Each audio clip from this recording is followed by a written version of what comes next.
If you were underwhelmed by the Halo Infinite gameplay reveal, it might be because of the weapons. Today I want to talk about how the weapons ruined Halo Infinite's gameplay reveal, and also why the Magnum design is such a step backwards and objectively a bad design. But before I break it down, guys, be sure to smash that like button so hard it turns blue, as every like helps the video get up the YouTube search results, gets it out to other Halo fans, and maybe if this video gets enough views, enough traction, we can get the attention of 343 to address these problems before launch, because they're really bad and could shake up the gameplay pretty bad if they're not addressed. So I consider myself as someone who is fairly balanced when it comes to wanting to evolve Halo, while at the same time keeping it rooted in what made Halo so great. But when it comes to weapons, there is little reason, in my opinion, to ever alter or overhaul a classic design that fans have recognized as iconic and basically a trademark to Halo. The biggest example I can think of, besides the Magnum in Halo Infinite, which we'll talk about soon,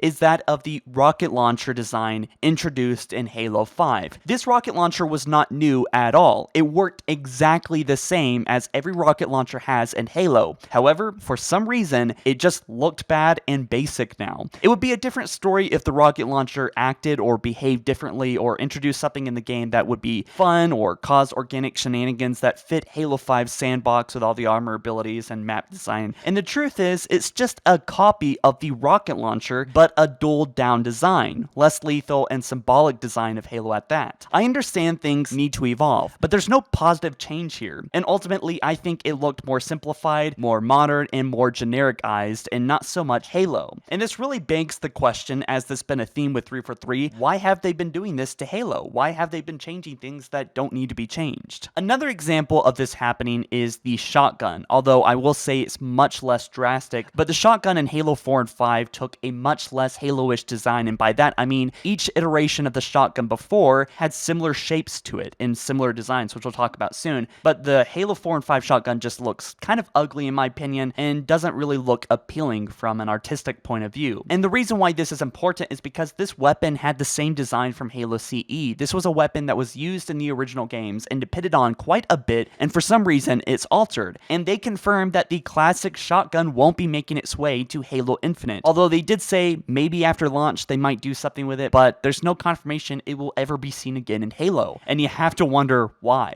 But now I want to talk about Halo Infinite's Magnum, or quote-unquote the Sidekick. I was sorely confused by the design and immediately disappointed by it. Right off the bat, people were comparing this weapon to a Call of Duty Magnum or a CSGO pistol and so on, but bottom line is that there is absolutely nothing unique or Halo about this design. It looks like they literally modeled it after something that we have here in modern day. And what's even crazier about this is that this game is a spiritual reboot to Halo 1. I mean, isn't it kind of weird that they traded one of the most identifiable weapons in gaming, a Halo trademark, a design that almost every gamer recognizes, especially every Halo fan at the very least, and replaced it with literally the most basic design that literally looks like a Colt 45 or something from modern day? Why? I truly do not understand these decisions that go on at 343 or the reasoning behind them, and why they are so insistent on dullifying elements of Halo as each game passes. And if you have any theories as to why, or 343 wants to shed light on this, please, I am so genuinely curious and want to know what is happening here. I mean, there could be a good reason why these changes are needed, but I am clueless as to what they could possibly be. But the fact is, all of the Halo Magnums before had unique shapes baked into the weapon. And this is something that you probably don't see immediately, but if you look at it, if you were to silhouette the weapons, you would see that right off the bat, even the Halo 2 Magnum, which people usually compare to this weapon just being a clone of it, which is not true, the Halo 2 Magnum had far more interesting shapes baked into the weapon. It had a shorter nose, and the heightened tail of the rump of the gun, and also the trigger mount was for 3 full fingers instead of just 1, which is literally what what we see in almost every single weapon in modern day. We know that the classic Halo Magnum will not be coming to Halo Infinite at launch, at least last time we heard, and it may never come to Halo at all, and this just confuses me. The Sidekick is objectively a bad weapon design, not because it doesn't look like the previous Magnums, because basically the visual design of it is flat, it's simple, and honestly, I could never see this weapon being iconic or something to remember in the future because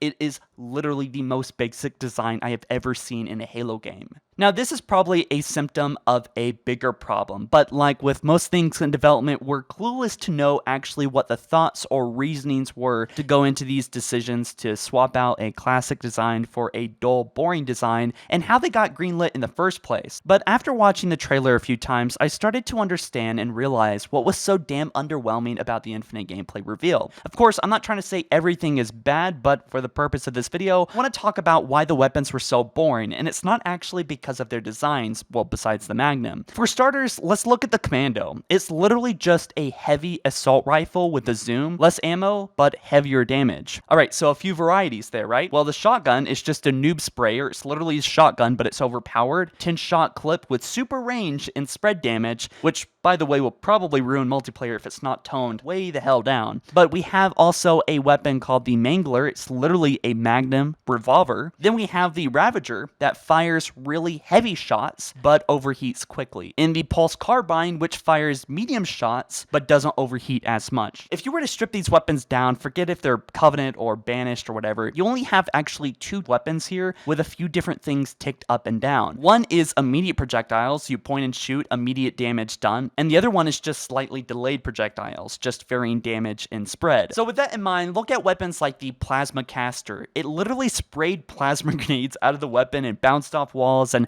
caused natural organic shenanigans. Or the Sticky Detonator, which could be used to stick enemy players, then at the right moment, detonate it near other enemy players, or flip a car over the cliff, or even use the detonator as sort of like a mine, so when a player walks into the room, you trigger it, boom. You see, these weapons are kind of being used as tools in the Sandbox. That's what the Sandbox is and should always be. Even weapons like the Energy Sword can be used to jump over ravines and attack players, and was basically like a primitive grappling hook in Halo. The Spartan Laser had a long charge up that could be used for devastating damage and almost in a way like a sniper would. Or the Focus Rifle, which was a continuous stream of damage that would always give away your location across the map. And the Hydra was sort of like a rocket launcher, but weaker projectiles and locked onto enemies and vehicles that caused chaos. Even older weapons like the Needler, if enough got onto, you would blow up. The Brute Shot from Halo 2 and 3 could actually push you or enemies away, or even knock vehicles off the cliff. And this could be used in a variety of ways and was essentially a tool as well as a weapon in the Sandbox. Halo is known as one of the pioneers of arena-type gameplay to have weapons that weren't simple and basic,